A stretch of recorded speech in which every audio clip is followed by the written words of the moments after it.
Tocache es una ciudad de la selva del centro del Perú a 18 horas desde Lima. Durante los años 80 y 90 fue escenario de la violencia política desatada por los maoístas de Sendero Luminoso y por el narcotráfico. Asentada en el valle del río Huallaga, afluente del Amazonas, durante más de 30 años tuvo como principal producto de su economía a la hoja de coca. Y ¿te acuerdas tú cuando antes vivíamos en la chacra, en ese tiempo de la violencia? No se podía dormir tranquilo, ¿no? ¿Cómo ha cambiado las cosas? Pucha, era terrible. Después habían en el río cadáveres, muertos por las carreteras. No, parecía que no va a llevar futuro. Para el año 2005, las hectáreas de coca calculadas en el país andino llegaron a 48.200. Hoy bordean las 60.000, según datos de la Oficina de las Naciones Unidas contra la Droga y el Delito. Sin embargo, en Tocache, las cosas han comenzado a cambiar.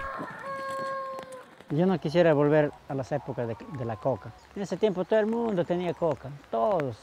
Una hectárea de coca te producía un promedio de 80 arrobas. Y esas 80 arrobas tú le multiplicas por, pongamos, por $40 la arroba.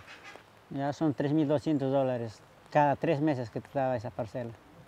Nosotros cambiamos el cultivo de coca por cacao, uno, porque la coca se acabó, se secó.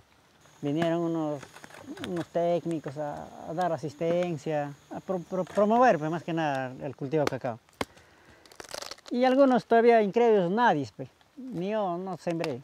Pero había personas ya que en ese tiempo se acogieron a ese cultivo, sembraron y comenzaron a cosechar.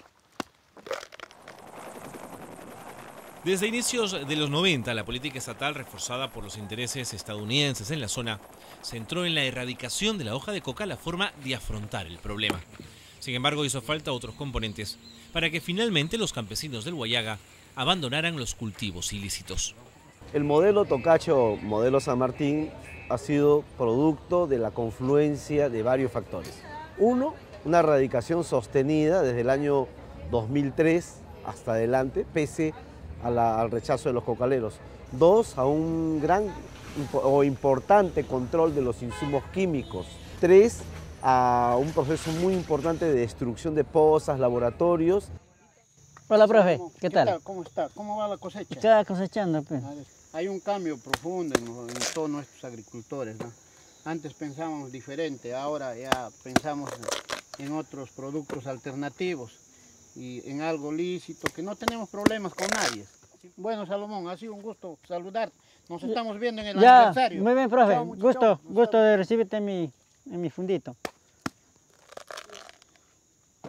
Estamos llegando entonces a la parcela de don Francisco. Esta es la parcelita de don Francisco Quispe. Mario Cabero es un joven ingeniero agrónomo. Su trabajo al frente de la cooperativa Tocache sembró la confianza entre los campesinos para apostar por un sistema que permite procesar el cacao, dándole calidad de exportación para su posterior transformación en chocolate fino. Pero Mario y los socios contaron con aliados claves. La cooperación internacional jugó un rol muy importante. Sin que estos recursos no hubiéramos tenido a la mano los productores que hayan decidido hacer cacao en Tocache, no se hubiera conseguido todos estos éxitos logrados hasta el momento, ¿no? El aporte y la visión del problema por parte de Naciones Unidas fue central en el esfuerzo de los agricultores de la zona en abandonar paulatinamente el cultivo de hoja de coca. ONU entendió desde un comienzo que la erradicación forzosa y violenta no era la solución del problema. Como Naciones Unidas nunca estuvimos en realidad de acuerdo de priorizar la erradicación. La lucha contra el narcotráfico debe priorizarse en primer lugar contra el narcotráfico y por último contra el campesino.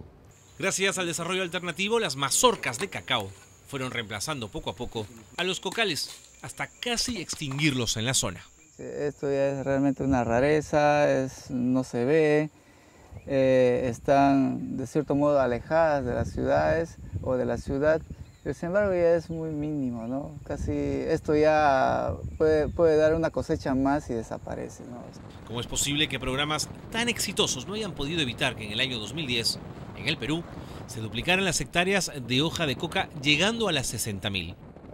Los fondos internacionales al país y a través de nuestra agencia han disminuido dramáticamente. La demanda internacional es muy grande y el país también es muy grande. Y hay muchas áreas en el país donde fácilmente se puede explayar el cultivo de coca. Después de muchos años de haber vivido con el miedo instalado en el cuerpo, los campesinos del Valle del Huallaga han encontrado una posibilidad de desarrollo. Un cacao con un aroma a frutas muy especial que está conquistando los paladares más exigentes.